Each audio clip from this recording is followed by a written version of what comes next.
Cleveland Browns, and my day starts terrible. I mean, I wake up and the guys are on television are dogging me. I get in my car, the radio guys are dogging me.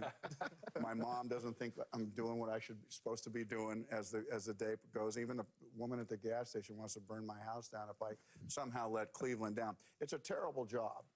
And he goes to work that day, and he's trouble. He's off his game, so to speak.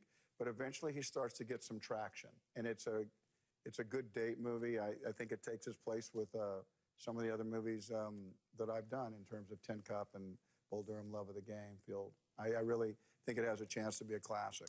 That is Draft Day. It opens April 11th. The star of that film, Kevin Costner, continues to join us here. Now, we're going to hold a little draft of our own, if you don't mind. We're going to put up some characters that you've played through the years. Now, you have to forgive us because at Fox, we only had room for 7. We know you've got more than 7 great characters, but we got the 7 here, and we're going to draft from this list. I'm going to start with the 5th pick in the draft. I'm going to take the driving range pro from West Texas, who goes for it on the 72nd hole of the U.S. Open. And no one's going to remember who won or lost the U.S. Open, but they're going to remember Roy McIlroy's 12. Tin Cup Roy McIlroy at number 5. What do you think? I think so, too. You know, it was the greatest 12 in history. John Daly yeah, I really liked making that movie, and wasn't too difficult getting behind Rene Russo, right? There you go. It's perfect. All right. Kirk, you're up with the 4th pick. The 4th pick in the Kevin Costner character draft. A young lad like myself, I fell in love with Robin Hood. And they've been giving me flack about this movie, but it had everything that I wanted. I mean, it had knife fights, it had a bow and arrow, Maid Marian, Will Scarlet, everything. So my movie was Robin Hood. You watched it very closely. I did. Yeah, I think there is a lot about wielding a sword. I don't think any of us haven't picked up a stick in our life, and your parents go, "Watch out for his eyes." You know, so all the stuff in Robin Hood was the stuff you play in your backyard, swinging. And whether it's the family dog you're jumping on, or whether it's your brother you're after, or so that was a real fun movie for me. The movie itself, I wouldn't put it in my top 5. I told you, Kirk. I told you. I said for me. You can't be bruised about that. That's right. Number 3 character for me is the one you won an Emmy for recently, Devil Anse Hatfield. He was a badass. He was calculated, but he was compassionate. It was a great movie. A great miniseries. Yeah, it was a miniseries. Yeah, I haven't looked at the 7, so I might be running out of choices here, but. That role was great for me, and I love that role. And it could be in the top 5.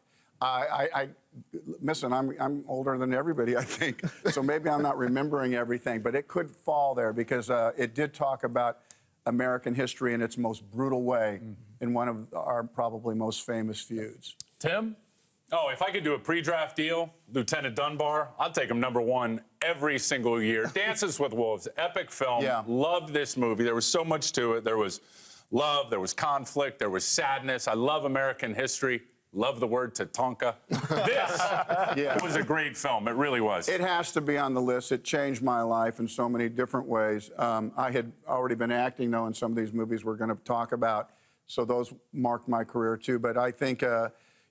Dances wasn't just a plot movie. It was a journey movie. And I think that all of us want to sometimes just go and not know where it's going to end. And that movie was like that. From the very beginning, when we saw him do that Catholic thing, kill me, for whatever reason, surrendering his life to suddenly going out into the open prairie. I think all of us want to go on a journey. And Dances with Wolves was kind of the ultimate journey, too. And I'll just say this quickly, if I can. I got to do something that hadn't been done for about 150 years, which was ride with the buffalo. And everybody who did those 5 or 6 days we chased them was changed. Well, it's going to be tough now with our consensus number 1 after that great talk about Dances with Wolves. Our consensus number 1 is going to be Crash Davis. Crash Davis. Right. From Bull Durham. I mean, every sports fan falls in love with the movie Bull Durham. I know, because you guys are just inches away from being complete perverts, all right? You guys, everybody wants to get in the bathtub with Susan, so I get it. I understand. But I remember doing that particular scene, and there was a bunch of candles, as you remember. But I remember the room being kind of as lit as it should have been romantic, right? Dark, and then the candles, and the room was just like this. And I kept saying to the DP, I don't know, this doesn't feel that romantic. It's kind of good being in the tub. But he goes, no, trust me, it's going to be that way. And obviously, when I saw that film, the way they developed film, and they brought the light down. But, you know, listen, getting to blow on her toes and getting to go and hit a few home runs, that was I've had a good ride. Yeah. You know what I mean? I've been able to play some quintessential American movies, and nobody overseas confuses me for anything other than American. Well, this new movie, fully American. Yeah. It's draft day, and it comes out April 11th. Thank you so much for being here. It was a real throll for us. You know what you can't tell your players now? What's that? On draft day, you know what you can't tell your players? What's that? Can't make the tub in the club. Because you didn't pull Durham. That's right. That's right. Man.